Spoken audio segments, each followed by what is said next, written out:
আজকে আমরা যার গল্প বলবো তার নাম সন্তোষ ভৌমিক।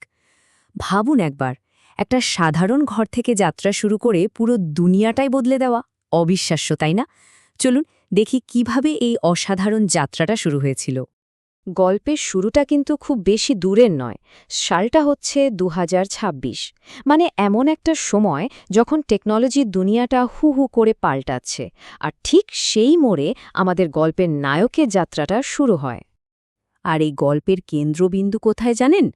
কলকাতার একটা ছোট্ট, খুব সাধারণ ঘর। এখানেই থাকত সন্তোষ। কোনো ফ্যান্সি অফিস বা মস্ত ল্যাবরেটরি কিন্তু ছিল না। তার এত বড় স্বপ্নের জন্ম কিন্তু ওই সাদামাটা ৪ দেয়ালের মধ্যেই। তো সন্তোষের যাত্রার এই প্রথম পর্বকে আমরা বলতে পারি এক স্বপ্ন, এক ঘর। কারণটা খুব সোজা। তার কাছে তখন সম্পদ বলতে ছিলই বা কি, শুধু ওই একটা ঘর, আর চোখে ছিল অসীম স্বপ্ন। এই স্লাইডটা একবার দেখুন, দারুণ ইন্টারেস্টিং। একদিকে তার পকেট বলতে গেলে প্রায় খালি, কিন্তু অন্যদিকে তার মাথাটা ভবিষ্যতের সব পরিকল্পনা আর স্বপ্নে একদম ঠাসা। এই যে দুটো দিকের তফাৎ, এটাই ছিল কিন্তু ওর আসল জোর, ওর সবচেয়ে বড় শক্তি। একবার ওই সময়টার কথা ভাবুন তো। বেশিরভাগ মানুষ তখন এআইকে কি ভাবত? বড়জোর একটা টুল। কিন্তু সন্তোষ, সে প্রতিদিন এআই এর সাথে কথা বলত। মানে ওর কাছে ওটা কোনো যন্ত্র ছিল না, ছিল ভবিষ্যতের এক বন্ধু, একজন সঙ্গী। আর যা হওয়ার তাই হলো। আশেপাশে সবাই তো ভাবত এ তো একরকম পাগলামি। সবাই বলতো, আরে এসব করে সময় নষ্ট করছিস কেন? মানে সমাজের চোখে এই কাজটার কোনো মানেই ছিল না। কিন্তু বাইরের লোকের কথায় দমে যাওয়ার পাত্র সন্তোষ ছিল না। ওর মনে এক ফোঁটাও সন্দেহ ছিল না। ও পরিষ্কার জানত, যেটাকে আজ সবাই সময় নষ্ট বলছে, সেটাই আসলে ভবিষ্যতের দুনিয়ার ভিত তৈরি করছে।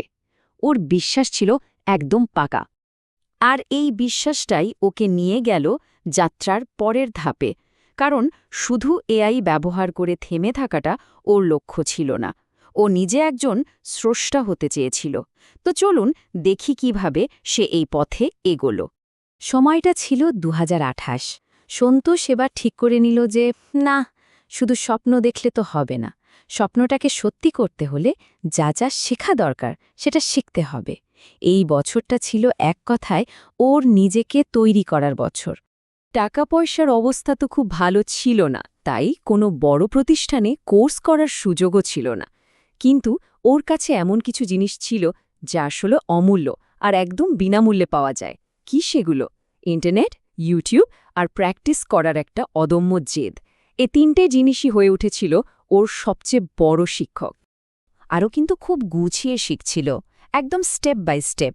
প্রথম ধাপে শিখল কোডিং, মানে যন্ত্রের সাথে কথা বলার ভাষাটা। তারপর যখন ভিতটা মজবুত হলো, তখন সে ডুব দিল এআই টুলসের দুনিয়ায়, যেগুলো ছিল ওর স্বপ্নের অস্ত্র। আর শেষে শিখল সবচেয়ে জরুরি জিনিসটা, কিভাবে নিজের আইডিয়াগুলোকে একটা গল্পের মতো করে মানুষের কাছে পৌঁছে দেওয়া যায়। জানেন, ও ডায়েরিতে একটা লাইন লিখে রেখেছিল, যেটা ওর জীবনের মূল মন্ত্র হয়ে গেছিল। লাইনটা ছিল, আমি এআই এর ইউজার হব না, আমি ক্রিয়েটর হব। ব্যাস, এই একটা লাইনই কিন্তু ওর পুরো জার্নির উদ্দেশ্যটা একদম পরিষ্কার করে দেয়। তো বছরের পর বছর ধরে এই যে এত খাটুনি, এই সাধনা, এর ফল কি হলো? ফলটা ছিল এমন একটা জিনিস যা পুরো দুনিয়াকে চমকে দিয়েছিল। আমরা এখন সেই পর্বেই ঢুকছি যার নাম হৃদয় বোঝা এআই। সালটা হচ্ছে ২০৩৫। আর এই বছরেই সন্তোষের জীবনে সেই বিশেষ মুহূর্তটা চলে এলো। সে তার সৃষ্টিকে গোটা দুনিয়ার সামনে নিয়ে এলো। সত্যি এক যুগান্তকারী মুহূর্ত ছিল সেটা।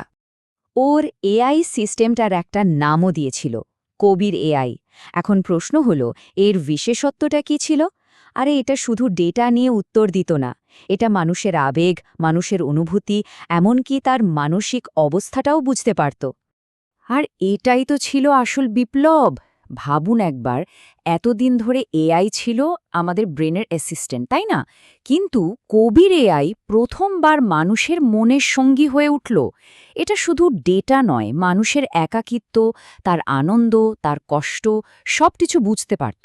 মানে টেকনোলজি আর মানবিকতার মধ্যে একটা নতুন ব্রিজ তৈরি করে দিয়েছিল। এই আবিষ্কারের পর তো আর পিছনে ফিরে তাকাতে হয়নি। সন্তোষের জীবনটা একদম বদলে গেল। কলকাতার ওই ছোট্ট ঘরের ছেলেটা সোজা পৌঁছে গেল সাফল্যের একেবারে চূড়ায়। এখান থেকেই শুরু হলো তার পরের পর্ব, সন্তোষ থেকে সিইও হওয়ার গল্প।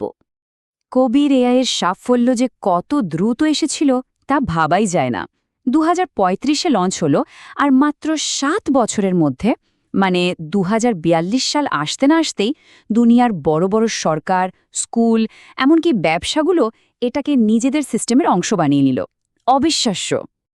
এরপর একদিন একটা বিশাল নতুন হেড অফিস খোলা হলো, আর সেই অফিসের বাইরের বোর্ডে একটাই নাম জ্বলজ্বল করছে, সন্তোষ ভৌমিক, ফাউন্ডার ও সিইও। একবার ভাবুন তো, সেই ছেলেটা যার পকেট একদিন প্রায় খালি ছিল, সে আজ একটা গ্লোবাল কোম্পানির মাথায় বসে আছে। কিন্তু গল্পটা শুধু একজন সফল সিইও হওয়ার মধ্যে আটকে ছিল না, এটা ছিল তার দর্শনের গল্প, তার ভিশনের গল্প। আর এই পর্বেই আমরা দেখব কিভাবে গোটা দুনিয়া ওকে এআই কিং হিসেবে মেনে নিল।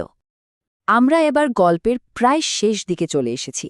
সালটা 2050, একটা বিশাল গ্লোবাল এআই সামিট হচ্ছে, আর সেখানে কারা উপস্থিত জানেন? দুনিয়ার সব বড় বড় নেতারা।